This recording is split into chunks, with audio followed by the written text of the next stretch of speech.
O livro Como Fazer Amigos e Influenciar Pessoas, de Dale Carnegie, é um dos livros mais poderosos sobre relações humanas. Se você deseja fazer mais amigos, influenciar mais as pessoas e melhorar suas habilidades de liderança, este deve ser seu livro de cabeceira. Embora tenha sido escrito 84 anos atrás, seus ensinamentos ainda são aplicáveis hoje. E por isso, esse é um dos livros mais vendidos do mundo. Neste vídeo, vou resumir o livro inteiro e detalhar todas as informações relevantes de cada capítulo. Parte 1. Técnicas fundamentais para tratar com as pessoas. Capítulo 1. Não critique, não condene, não se queixe. Não se deve criticar as pessoas mesmo que estejam erradas. Lembre-se, pessoas são criaturas emotivas, motivadas pelo seu ego e seu orgulho. Criticar os outros quase sempre os deixa em uma posição defensiva, o que os faz buscar formas de racionalizar suas ações. Críticas ferem o orgulho e fazem as pessoas se sentirem menos importantes. Lembre-se que quando as pessoas se sentem ofendidas, podem guardar ressentimentos pela vida toda. O famoso piloto de avião Bob Hoover estava voltando de um show aéreo em San Diego, quando de repente seus 2 motores desligaram. Com uma habilidade impressionante, ele conseguiu pousar o avião salvando todos que estavam a bordo, mas infelizmente a aeronave ficou seriamente danificada. O motivo da falha dos motores foi que o turbo-hélice da Segunda Guerra Mundial foi acidentalmente abastecido com combustível de jato. De volta ao aeroporto, Hoover avistou o mecânico que havia cometido este erro, e o jovem estava chorando, imaginando que Hoover devia estar furioso pela perda de seu avião e pelo perigo em que ele tinha colocado os 3 passageiros. Hoover gritou com ele? O repreendeu? O criticou? De jeito nenhum. Na verdade, Hoover disse que para demonstrar a sua confiança de que o mecânico tinha aprendido sua lição, ele gostaria que ele fizesse a manutenção do avião que o piloto usaria no dia seguinte. Pode ser que Hoover tenha sido tão benevolente, pois sabia algo que o psicólogo B.F. Skinner já tinha descoberto vários anos antes. Animais que são recompensados por um bom comportamento aprendem melhor do que os que são punidos por um mau comportamento. O mesmo é verdade para pessoas. Criticá-las não será um incentivo para mudar seu comportamento, porque elas não são movidas pela razão, e sim pela emoção. Qualquer pessoa pode criticar ou reclamar. É preciso ser forte de caráter para compreender e perdoar. Capítulo 2. Faça elogios honestos e sinceros. Um dos fatores que mais influencia o comportamento humano é o desejo de ser apreciado pelos outros. Todos gostamos de ser elogiados e ouvir que estamos fazendo um bom trabalho. Alguns chegam a afirmar que toda civilização se baseia no desejo humano de ser importante. Nosso desejo de aprovação nos leva a escalar as mais altas montanhas, escrever romances e fundar empresas multimilionárias. E para fazer com que alguém se sinta reconhecido, é suficiente usar frases como obrigado e me desculpe, e oferecer elogios sinceros quando apropriado. Sem bajulação e falsidade, claro, pois as pessoas percebem o que não é verdadeiro. Tente esse exercício. Deixe de pensar em si mesmo por alguns momentos e se concentre nos pontos positivos da pessoa à sua frente. Certifique-se de fazer a outra pessoa se sentir importante. Para manter a mentalidade certa, pense como Ralph Waldo Emerson, que disse que todas as pessoas que conheceu em sua vida eram superiores a ele de alguma forma. Então havia sempre algo para apreciar e aprender com cada uma delas. Ou pense na regra de ouro. Trate os outros da mesma forma que gostaria de ser tratado. Portanto, da próxima vez que você ver um trabalhador cansado, entediado, subestimado em algum lugar, tente alegrar o dia dele com um pouco da sua admiração. Deixe pequenas fagulhas de apreciação pelo seu caminho e você ficará surpreso ao ver como as pessoas reagem positivamente quando sua necessidade de reconhecimento é suprida. Você logo se tornará alguém de quem os outros gostam e com quem gostam de trabalhar. E o melhor de tudo, você terá um impacto positivo na vida das pessoas ao seu redor. Capítulo 3. Apele aos interesses dos outros. Digamos que você gosta de chocolate. Quando você vai pescar, você não coloca um pedaço de chocolate no seu anzol. Você coloca o que o peixe quer. Uma minhoca, por exemplo. Por que com as pessoas você age de forma diferente? Claro que você está interessado no que você quer, mas ninguém mais está. Todos temos nossas vontades e interesses. A única forma de influenciar outras pessoas é falar sobre o que elas querem e mostrar a elas como conseguir. Todos sabem o que querem e se importam com o que recebem. Aproxime-se deles através disso.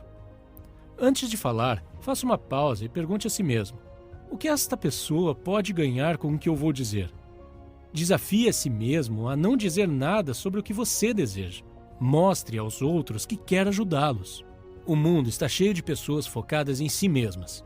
As raras pessoas que estão dispostas a focar no outro têm uma grande vantagem. Andrew Carnegie tinha uma cunhada que sempre escrevia para seus filhos, mas nunca recebia respostas. Andrew, então, apostou com alguém que poderia conseguir fazê-los responder. Ele escreveu cartas, deixando uma observação ao final que estava mandando também uma nota de $5, mas não incluiu dinheiro nos envelopes.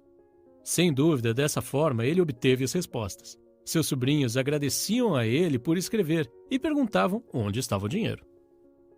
Parte 2. 6 maneiras de fazer as pessoas gostarem de você. Capítulo 1. Se interesse sinceramente pelas outras pessoas. Uma pergunta fácil. Quem são os maiores conquistadores de amigos do mundo, universalmente amados pela maior parte das pessoas? Você acertou se respondeu que são os cães. Eles estão sempre felizes em te ver e parecem acreditar que você é a parte mais importante do mundo deles. Mostrar interesse pelas pessoas faz com que elas se sintam importantes. Todos gostamos de pessoas que nos admiram. As pessoas não estão interessadas em você ou em mim. Eles estão preocupados consigo mesmos, todos os dias, por toda a vida. Quando você vê uma foto sua com seus amigos, para quem você olha primeiro? Lembre-se, você fará amigos mais facilmente se você se interessar mais por eles do que ficar tentando fazê-los se interessar por você.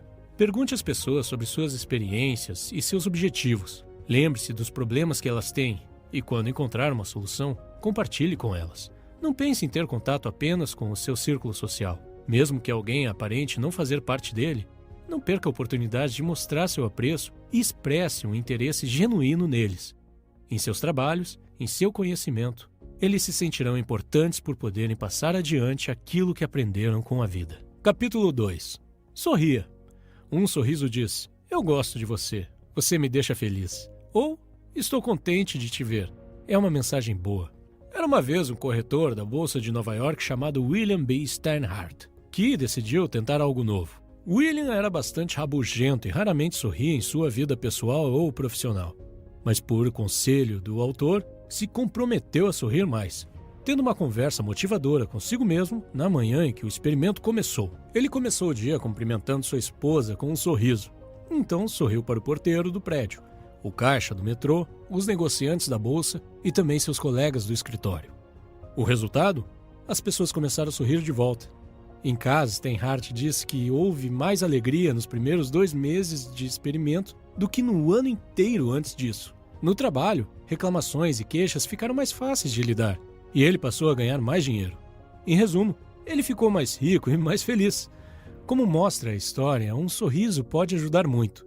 Se alguém que acabamos de conhecer sorri para nós, temos a tendência de gostar dessa pessoa automaticamente. O sorriso de um bebê, por exemplo, nos faz sentir bem imediatamente, e também nos sentimos bem ao ver um cachorro abanando o rabo de alegria em nos ver.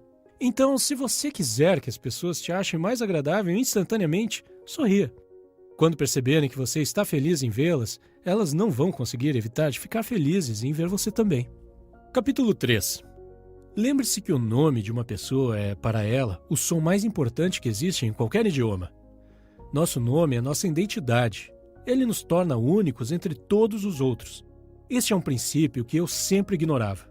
Eu conheci alguém e 5 segundos depois já tinha me esquecido do seu nome. Mais tarde, quando precisava chamar a pessoa pelo nome, sempre me desculpava dizendo: sinto muito, sou horrível com nomes, como é seu nome mesmo? Depois de ler esse livro, percebi que estava cometendo um erro grave. Quando você se lembra do nome de alguém, mostra que você estava ouvindo e que deu importância ao que a pessoa dizia. Usar o nome de alguém quebra barreiras e faz a outra pessoa se sentir mais próxima de você. Hoje em dia, quando conheço alguém, eu presto bastante atenção naqueles primeiros segundos em que dizem seus nomes. Em vez de eu dizer apenas prazer em conhecê-lo, eu digo sempre prazer em conhecê-lo, Marcelo. Pronunciar o nome em voz alta me ajuda a lembrar dele com mais facilidade.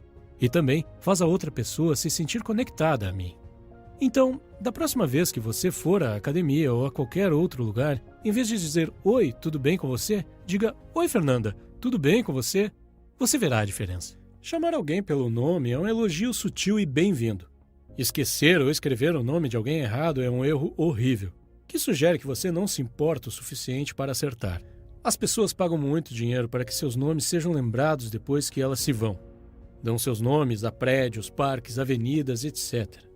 Um empresário que não consegue se lembrar dos nomes de seus principais clientes está simplesmente dizendo: eu não me importo com grande parte do meu negócio. Certa vez, Carnegie queria que sua empresa se fundisse com uma empresa de automóveis, chamada Pullman. Quando Carnegie mencionou que a empresa nova manteria o nome, Pullman ficou muito mais animado. Se você tem dificuldades para lembrar nomes, procure entendê-los quando surgirem pela primeira vez na conversa.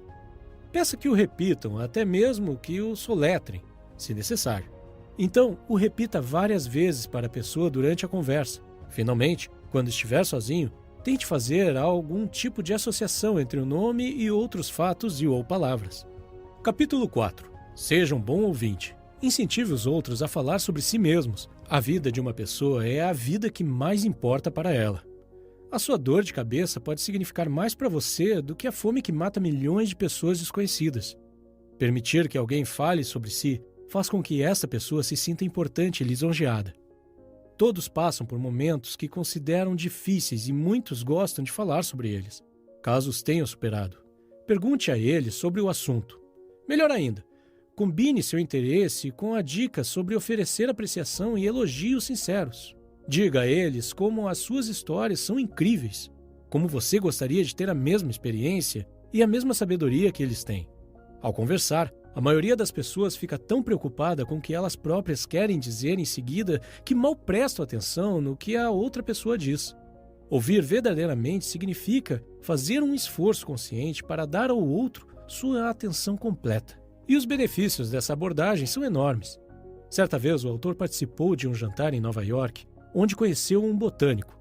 Como nunca havia conhecido um botânico antes, o autor ouviu por horas fascinado pelas descrições de plantas exóticas e experimentos. Mais tarde, o botânico comentou com o anfitrião que o autor era um conversador muito interessante. O fato é que o autor praticamente não havia dito nada. Ele tinha sido apenas um ouvinte interessado. Antes de ler este livro, eu nunca havia me atentado para este princípio. Sempre que estava conversando com alguém, eu esperava que a pessoa terminasse de falar para que eu pudesse mudar o assunto da conversa para algo do meu interesse. Ou, enquanto a pessoa estava falando, eu pensava sobre o que eu diria quando fosse a minha vez de falar. E quando a pessoa terminava sua fala, eu descarregava as informações que eu considerava interessantes. Capítulo 5. Fale sobre assuntos que interessam o outro. Usando a mesma analogia anterior, por que pescar com chocolate? Pesque com a isca que o seu companheiro de conversa quiser. As pessoas ficam muito mais entusiasmadas em falar sobre assuntos com os quais elas se importam do que sobre aqueles que só você gosta. Antes de conhecer alguém, pesquise a fundo seus interesses para que você tenha conhecimento prático. Identifique os principais objetivos de uma pessoa. E então, fale com ela sobre como você poderia ajudá-la a chegar mais perto de atingi-los. Por exemplo, meu objetivo com este canal do YouTube é chegar a 15 mil inscritos nos próximos 4 meses. Para atingir essa meta, se eu vier até você e pedir: pessoal, por favor, se inscrevam no meu canal porque eu tenho uma meta, é bem provável que você não se importaria. Esta meta não tem nenhum significado para você. Mas se, em vez disso, eu puder oferecer informações úteis com os meus vídeos, agregar valor positivo à sua vida, e só depois disso, pedir que você se inscreva no canal e ative as notificações para ver meus próximos vídeos, então haverá uma chance maior que você se inscreva. Pois se você está assistindo a este vídeo, imagino que esteja interessado no seu crescimento pessoal, e ver meus vídeos futuros pode ser interessante para você. Como você pode ver, eu nem mesmo mencionei minha meta. Falei apenas sobre os benefícios que você terá. Capítulo 6. Faça outra pessoa se sentir importante, mas com sinceridade. Quase todas as pessoas que você conhece se sentem superiores a você de alguma forma. Deixe-os perceber de forma sutil que você vê a importância deles. Inversamente, evite fazer coisas que rebaixem o outro e o façam sentir-se diminuído ou sem importância. Ofereça elogios sem querer nada em troca, apenas para irradiar alegria e deixá-los mais felizes. Este princípio é uma espécie de recapitulação dos princípios anteriores. Então, vamos passar para o próximo. Parte 3. 12 maneiras de conquistar as pessoas para o seu modo de pensar.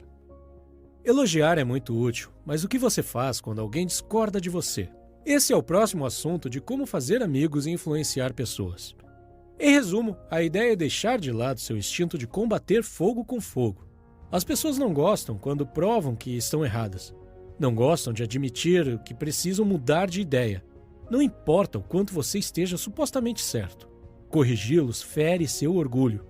Você pode achar que é importante ser visto como uma pessoa mais inteligente do local, mas na verdade, as outras pessoas vão ficar ressentidas com você. Capítulo 1. O melhor modo de vencer uma discussão é evitá-la. Discutir com a outra pessoa não faz muito sentido. Se você perder, você perde a discussão. Se você vencer, a outra pessoa ficará ressentida por ter tido o orgulho ferido. Então, você ainda não a terá conquistado de verdade. E 9 entre 10 vezes, a discussão só fará com que a outra pessoa fique mais forte em seu ponto de vista do que antes. Portanto, a única solução é evitar essas discussões antes de começarem ou se intensificarem. Quando a discussão começar, desconfie da primeira resposta que lhe vier à cabeça, pois geralmente é uma resposta defensiva e instintiva. E, acima de tudo, controle seu temperamento. Ouça o que o seu oponente tem a dizer sem resistência e sem protestar, e prometa examinar cuidadosamente seus pensamentos. Tente encontrar áreas em que vocês concordam. Isso ajudará a reduzir a defesa do seu oponente. Capítulo 2. Comece de modo amigável. Uma atitude hostil apenas convida a hostilidade recíproca. As pessoas não querem mudar de ideia e você não pode forçá-los a concordar com você. Mas talvez você possa levá-los a concordar com você. Pense nas estratégias que você usaria para fazer um animal vir até você. Você corre atrás dele gritando? Ou você oferece comida? Uma gota de mel apanha mais moscas do que um galão de fel. Certa vez, alguém morava de aluguel em um apartamento cujo dono era uma pessoa difícil. O aluguel que pagava era muito alto, mas em vez de reclamar sobre como isso era injusto, o inquilino falou o quanto ele apreciava morar ali e a forma como o proprietário administrava o prédio, e que gostaria muito de ficar mais um ano, mas não tinha como pagar. O proprietário, então, feliz por ter um inquilino tão satisfeito e educado, ao contrário dos anteriores, fez uma redução no valor do aluguel. Capítulo 3. Mostre respeito pelas opiniões alheias. Nunca diga, você está errado. Quando atacadas por estarem erradas, as pessoas defenderão sua opinião até o fim. Eles vão perder de vista o ponto principal, na esperança de encontrar pequenas exceções e que seu ponto de vista seja verdadeiro. Formamos nossas crenças quase sem perceber, mas depois desenvolvemos uma necessidade irracional de defendê-las, quando alguém ameaça provar que estamos errados. O autor conta então uma história sobre as cortinas que comprou para sua casa através de um decorador de interiores. Na hora de pagar, ele ficou chocado com o valor da conta, e quando mencionou o preço a uma amiga, ela pareceu surpresa e disse que o preço obviamente era alto demais. Se sentindo insultado, o autor então defendeu suas ações, explicando que o preço alto era um indicador de qualidade superior. Em um outro dia, no entanto, quando o outro amigo começou a elogiar as mesmas cortinas, o autor admitiu que sentiu que o preço tinha sido muito alto e que se arrependia da compra. A abordagem positiva do amigo que elogiou as cortinas o desarmou, como um sinal de que ele podia admitir livremente seu erro, ao contrário do que aconteceu com a amiga, que achou o preço alto demais. Sempre que você diz a uma pessoa que ela está errada, você basicamente está dizendo, eu sou mais inteligente do que você. Este é um ataque direto à autoestima. E a retaliação acontece porque você está claramente desrespeitando as opiniões do outro. Capítulo 4. Se você estiver errado, admita imediatamente e de forma clara. Uma vez o autor estava passeando com seu cachorro Rex em uma floresta próxima. Rex gostava de correr livre, por isso não usava focinheira ou coleira. Infelizmente, eles encontraram um policial que advertiu severamente ao autor que isso era ilegal e disse que, só desta vez, ele os deixaria ir apenas com um aviso. O autor obedeceu, mas Rex não gostou da focinheira, então eles logo voltaram aos seus velhos hábitos. Foi quando o mesmo oficial os pegou novamente. Desta vez, antes mesmo que o oficial abrisse a boca, o próprio autor expressou o quanto lamentava e quão inaceitável era seu delito. É provável que o policial tivesse ficado com raiva e lhe aplicasse uma multa. Mas graças à admissão inicial de culpa, ele fez o oposto. O policial começou a argumentar que o cachorrinho realmente não estava machucando ninguém. Aceitou as desculpas de Carnegie e deixou que Rex continuasse livre em seu caminho. Admitir seu erro ajuda porque a outra pessoa geralmente está tentando se sentir importante ao criticar você. Mas assim que você admite sua culpa, a situação muda completamente. Agora, atacar não é mais uma estratégia possível para que se sintam importantes. Então, passam a mostrar generosidade e te perdoam. Isto é exatamente o que tornou o policial tão leniente. Então, da próxima vez que você perceber que está errado, admita com entusiasmo. Você terá melhores resultados e descobrirá que é bem mais agradável do que ter que se defender enquanto a outra pessoa aponta seu erro. Capítulo 5. Deixe a outra pessoa falar durante a maior parte da conversa. Uma pessoa que discorda de você não prestará atenção no que você diz enquanto ela estiver desesperada para apresentar seus próprios argumentos. Portanto, incentive-a a expressar suas ideias completamente. Tenho certeza que você já assistiu a discussões em que nenhuma das pessoas estava ouvindo, porque sentiam que seus pontos de vista não estavam sendo reconhecidos pelo outro lado. Portanto, sempre resista à tentação de interromper enquanto alguém fala. Imagine que há uma garrafa vazia que se enche conforme a pessoa fala. Quando ela enche a garrafa, ela se torna muito mais receptiva a novas ideias e pensamentos. Antes que a garrafa esteja cheia, ela se sente ignorada. Cada vez que você interrompe, você esvazia a garrafa e é preciso começar tudo de novo. Capítulo 6. Tente honestamente ver as coisas pelo ponto de vista alheio. Se você tivesse nascido no corpo de outra pessoa, tivesse tido as experiências dela e visse o mundo pelas mesmas lentes, acabaria chegando às mesmas conclusões. Considere as ideias e sentimentos alheios tão importantes quanto os seus. Imagine como seria olhar para o mundo do ponto de vista da outra pessoa. Essa atitude é bastante produtiva. Vai te ajudar a descobrir os interesses do outro e articular seus argumentos para apelar aos interesses dele. Por exemplo, em uma entrevista de emprego, coloque-se no lugar do entrevistador. Você acha que ele gosta do processo da entrevista e de conversar com dezenas de pessoas em busca da pessoa certa? Você acha que ele está esperando que você se saia bem ou mal? Assim como você espera ser a pessoa certa para o cargo, o entrevistador também espera que a próxima pessoa que entrar em sua sala se encaixe perfeitamente no perfil da vaga. Ele também quer encerrar as entrevistas o quanto antes. Mude sua perspectiva. Em vez de ver a entrevista como uma situação que pode resolver o seu problema, veja-a como uma situação que pode resolver o problema do outro. Se você se concentrar nos problemas da empresa e explicar como os resolverá, seu problema será resolvido também. Capítulo 7. Seja compreensivo com as ideias e desejos da outra pessoa. Qualquer pessoa chateada sente-se completamente justificada em sua raiva. Não importa no que você acredita. Quando estamos com raiva, não dizemos para nós mesmos: eu sei que estou sendo irracional e que minha raiva não faz sentido, mas vou ficar com raiva mesmo assim. Todos precisam de compaixão e que seus sentimentos sejam reconhecidos como válidos. Se pudermos ser compreensivos com os outros, eles também vão compreender o nosso lado e, muitas vezes, concordar com a nossa maneira de pensar. Capítulo 8. Comece com perguntas às quais a outra pessoa responderá sim. Cada vez que alguém diz não, fica na defensiva, e a tendência é que seja consistente com esse sentimento nas perguntas seguintes. Portanto, não comece falando sobre as opiniões em que vocês discordam. Comece com as que vocês concordam. Faça a pessoa começar dizendo sim. Em vez de forçar suas conclusões, guie a pessoa até suas conclusões, com uma série de perguntas lógicas, sem deixar que percebam o que você está fazendo. É melhor usar o tom genuíno e paciente, em vez de aparentar já saber de todas as respostas. Faça perguntas com respostas pouco óbvias, para que a pessoa não se sinta encurralada. Essa técnica é muito usada por vendedores. Por exemplo, imagine que eu queira vender meus resumos de livros para você. Eu digo: você parece ser uma pessoa que gosta de ler, certo? Você responde que sim. Então eu digo: você gosta de economizar dinheiro? Você gosta de economizar tempo? É provável que suas respostas seriam sim, novamente. Assim que você disser sim, eu direi: compre meus resumos de livros, é exatamente o que você deseja. Você economizará tempo, dinheiro e lerá um livro muito mais rápido. Como você se sentiria nesse momento? Tenho certeza que você se sentiria preso em uma armadilha, forçado a fazer algo que você não quer. Mesmo se você gostasse do meu produto, você ficaria chateado com a minha abordagem. Provavelmente não compraria meu produto. Capítulo 9.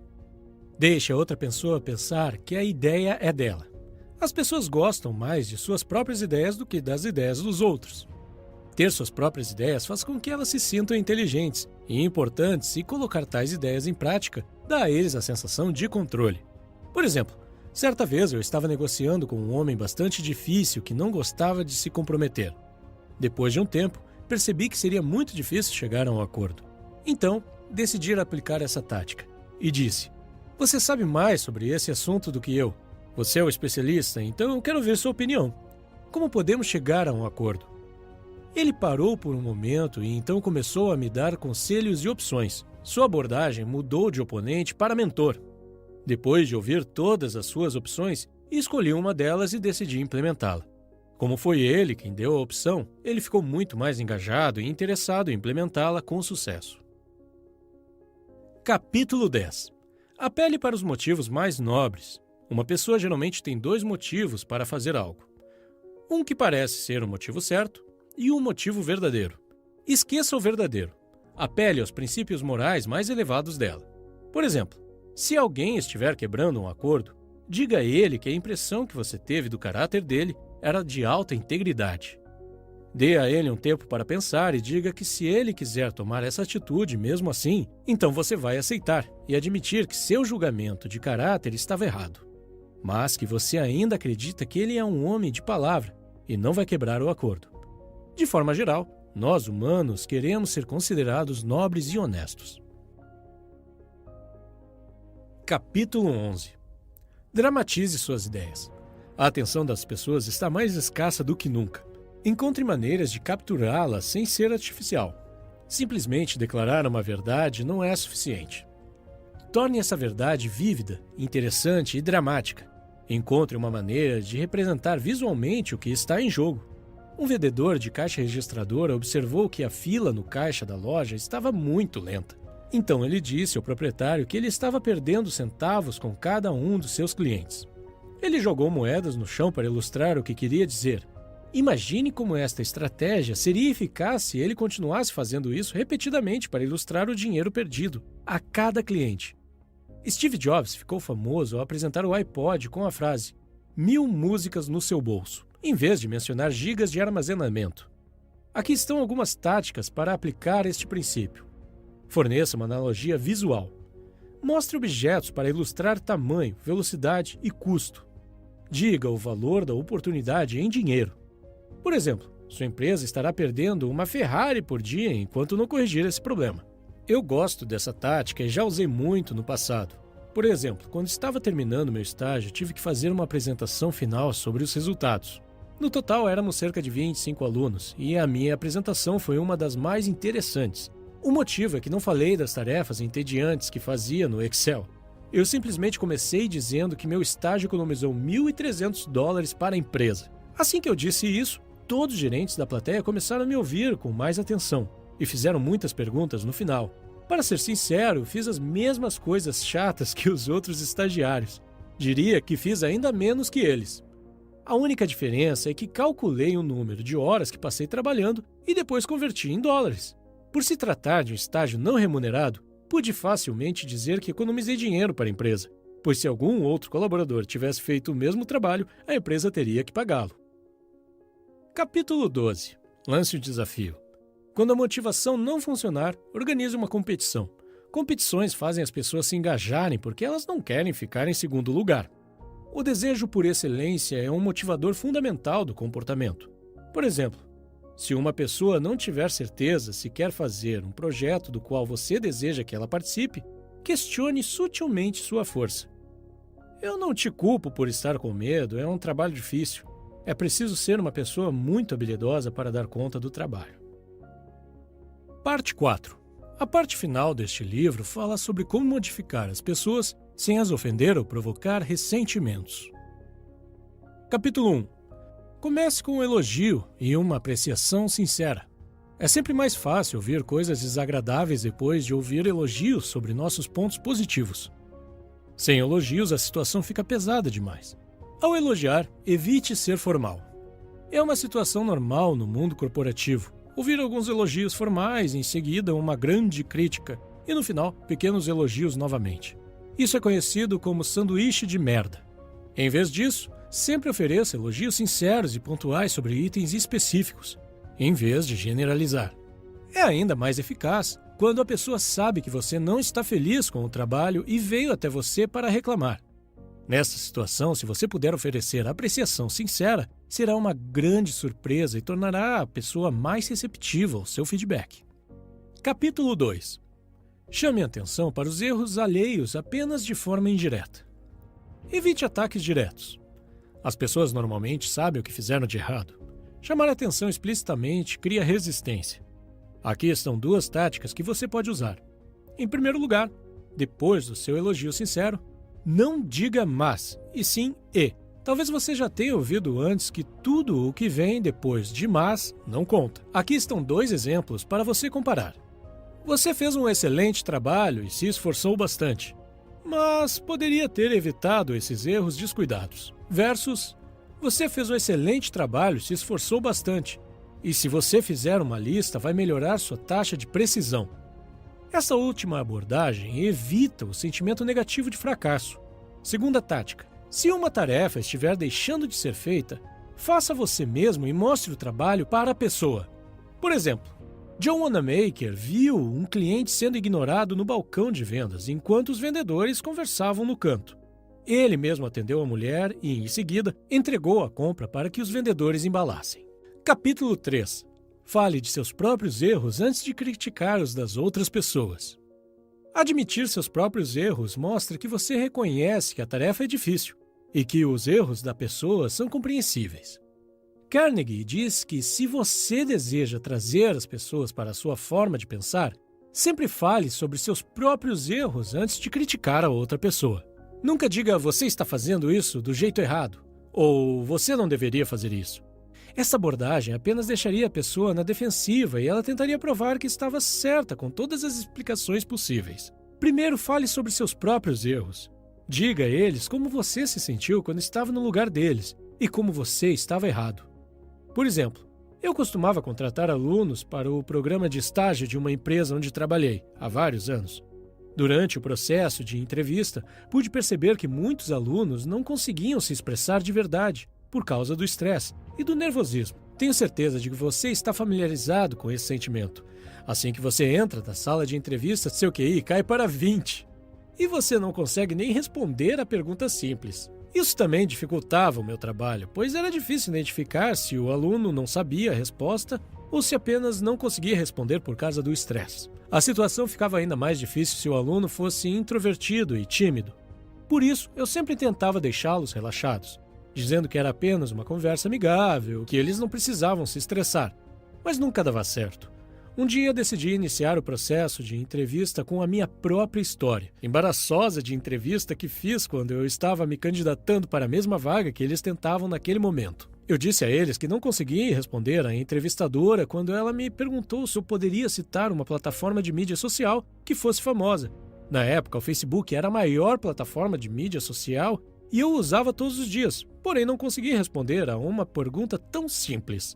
A entrevistadora esperou vários segundos pela minha resposta e então disse: Facebook, bem baixinho. Ainda hoje não consigo entender como não consegui responder a uma pergunta tão simples. Essa história fazia os alunos rirem e se sentirem relaxados, porque podiam ver que eu também já estive no lugar deles. E admitir minha própria história embaraçosa os ajudava a se sentirem confortáveis. Mostrava que todos somos humanos e erramos nesse tipo de situação estressante.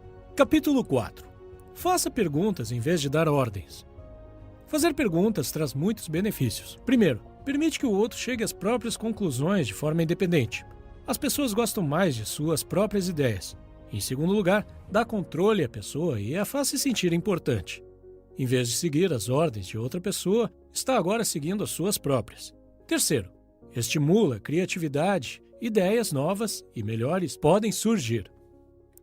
Aqui estão algumas perguntas que podem ser úteis. Você acha que isso funcionaria? Qual é a sua opinião? Podemos pensar em maneiras diferentes de fazer isso? Capítulo 5. Evite deixar as outras pessoas envergonhadas. As pessoas anseiam por importância. Se você destruir essa importância, ficarão ressentidos com você, e será mais difícil lidar com elas mais tarde. O livro não dá as diretrizes claras sobre como fazer isso, mas centra-se em preservar o orgulho da pessoa e as coisas com a qual ela se importa. Por exemplo, em uma situação que uma secretária cometeu um erro, ela se desculpou pelo erro e disse que entregaria um novo relatório antes da próxima reunião. Em vez de criticar seu descuido, o gerente agradeceu seu trabalho. Disse que não era um erro incomum para um novo projeto. Expressou sua fé no trabalho dela e disse que sabia que ela havia feito o seu melhor. Capítulo 6. Elogie até mesmo os progressos pequenos, e cada novo progresso também.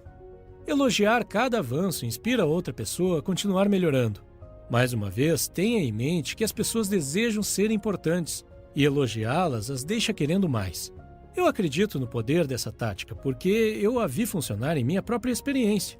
Isso me transformou de uma pessoa tímida e pouco comunicativa em um líder de equipe que administrava 25 pessoas e fazia apresentações para centenas de pessoas. Se você quiser aplicar essa tática, ofereça elogios específicos. Destaque uma realização específica, em vez de fazer comentários lisonjeiros gerais. Lembro de quando comecei no meu segundo emprego. Muitos dos meus colegas do escritório me alertaram para ter cuidado com um dos funcionários indianos. Disseram que ele era preguiçoso, respondia aos e-mails com atraso e que a qualidade do seu trabalho não era boa.